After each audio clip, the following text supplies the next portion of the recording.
किराएदार बेटा। उठ जा नालायक, सुबह के 8 बजने को है। तुझे एग्जाम नहीं देना क्या? थोड़ी देर और सोने दीजिए ना पापा। तू उठता या फिर मैं तेरे ऊपर पानी फेंकूं? रोज गधों की तरह सोता रहता है, पेपर की कोई टेंशन ही नहीं है। और एक हमारा समय था जब हम पेपर में फेल होने के डर से रात भर पढ़ा करते थे, सो ही नहीं पाते थे। तो क्या अब आप उसका बदला मुझसे लेंगे? मैं 15 मिनट बाद उठ जाऊंगा, आप प्लीज जाइए, मुझे डिस्टर्ब मत कीजिए। इतना कहकर रौनक रजाई ढककर फिर से सो जाता है। तू ऐसा नहीं मानेगा, रुक मैं अभी पानी लेकर आता हूं। बस फिर क्या था, इतना कहकर वो भागते हुए बाथरूम में जाते हैं और पानी की एक बड़ी सी बाल्टी लाकर रौनक के ऊपर फेंक देते हैं। पानी पड़ते ही रौनक झट से उठ जाता है। ये आपने क्या किया पापा? अब तो उठेगा नहीं तो यही करना पड़ेगा ना। वैसे थैंक्स डैड, आपके कारण ना अब मुझे नहाने की भी जरूरत नहीं पड़ेगी। चलिए अब आप माँ से बोलकर मेरे कपड़े निकलवा दीजिए, तब तक मैं ब्रश कर लेता हूँ। वैसे कल ना आप एक काम और करना, नहलाने के साथ साथ मुझे ब्रश भी करवा देना। ये ब्रश करने में ना मुझे बहुत आलस आता है। रौनक की बातों से अरविंद का मुंह खुला का खुला रह जाता है। वो अपनी पत्नी कमला के पास जाता है और रौनक की हरकतों के बारे में बताता है, जिसे सुन उसकी पत्नी हंसने लगती है। तुम अपने बेटे को समझाने के बजाय हंस रही हो।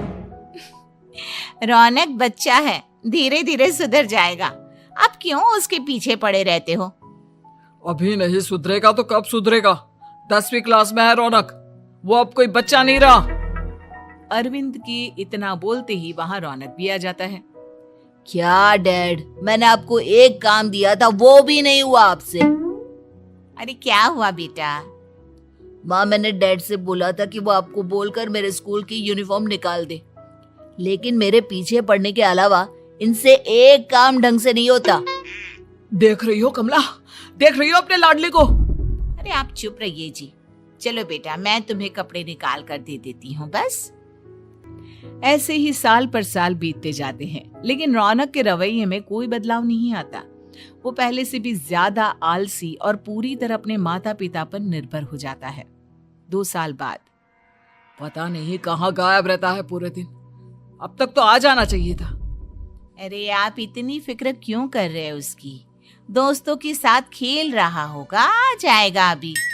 ये कोई टाइम है खेलने का? 10 बजने वाले हैं, इतनी रात में कौन खेलता है?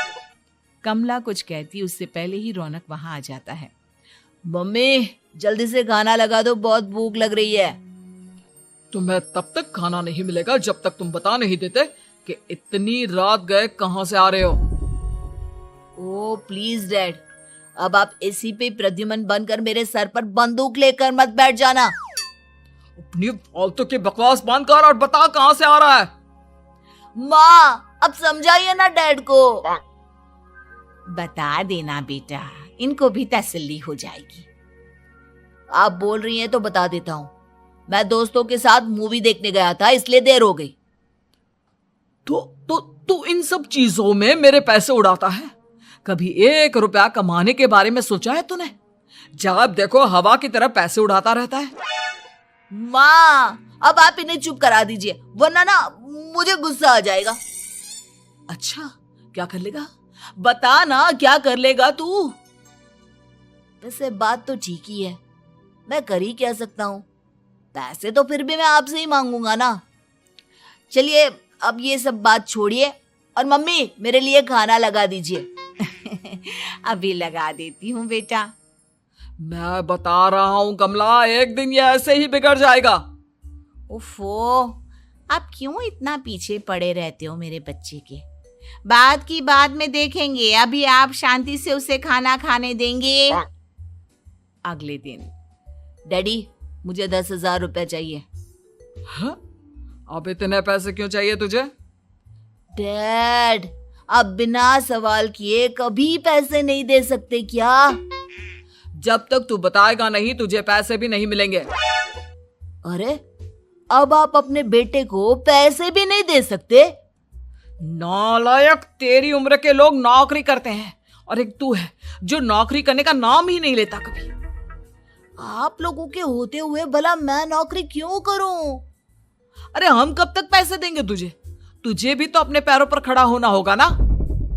कौन सा उधार के पैरों पर खड़ा हूं? अपने ही तो पैरों पर खड़ा हूं मैं।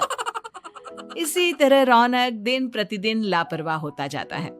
उसकी लापरवाही को देखते हुए अरविंद और कमला अपने बेटे की शादी कराने का फैसला लेते हैं और 1 महीने के अंदर अंदर ही रौनक की शादी मेघा नाम की लड़की से करा देते हैं। शादी के कुछ दिन बाद, रौनक, मुझे एक अच्छी सी साड़ी चाहिए, आप ला दोगे ना? हाँ, क्यों नहीं। कितने तक की आती है साड़ी? यही करीब 5,000 तक की। तुम चिंता मत करो, मैं आज ही डैडी से पैसे मांगकर तुम्हारे लिए साड़ी ले आऊंगा। आप कब तक ऐसे ही अपने पापा से पैसे मांगते रहेंगे? कोई अच्छी सी नौकरी क्यों नहीं कर लेते आप? अरे डैड के होते हुए मुझे नौकरी करने की जरूरत ही क्या है? पर आप ऐसे कब तक उनसे पैसे मांगते रहेंगे? कुछ आपको अपने दम पर भी तो करना होगा ना। अब तुम भी बाकी लोगों की तरह मुझे ज्ञान देना शुरू मत कर देना। साड़ी चाहिए ना तुम्हें, मिल जाएगी बस। इतना कहकर रौनक अपने पिता से पैसे मांगने चला जाता है। डैडी, मुझे 5,000 रुपया चाहिए। अब 5,000 क्यों चाहिए तुझे? वो मेघा को साड़ी चाहिए थी। अरविंद आगे बिना कुछ कहे चुपचाप उसे पैसे निकाल कर दे देता है। कुछ दिन बाद, तुम्हें नहीं लगता कमला, रौनक हम पर पहले से भी ज्यादा डिपेंड हो गया है? मुझे तो अब उसके भविष्य की चिंता होने लगी है। कल को हमें कुछ हो गया तो वो क्या करेगा? काश तुमने पहले ये सोच लिया होता तो आज हमारा बेटा इतना लापरवाह नहीं होता। तब मुझे कहाँ पता था कि मेरा लाड प्यार उसे इतना बिगाड़ देगा कि वो इस हद तक लापरवाह बन जाएगा। कोई बात नहीं, अभी भी देर नहीं हुई। मुझे पता है उसे कैसे सुधारा जा सकता है। कैसे? अरविंद कुछ कहता उससे पहले रौनक वहां आ जाता है और पैसों के लिए हाथ फैलाने लगता है। डैड, मैं और मेघा बाहर घूमने जाना चाहते हैं। अरे वाह, ये आज सूरज कहाँ से निकला है? Dad please. अच्छा चलो अब मुद्दे की बात करो। मुझे अब 25,000 चाहिए। अब तुम्हें 1 रुपया भी नहीं मिलने वाला। अगर तुम्हें पैसों की इतनी ही जरूरत है तो कोई ढंग की नौकरी कर लो। मम्मी, आप कुछ कहिए ना डैड को। बेटा, वो गलत क्या बोल रहे हैं?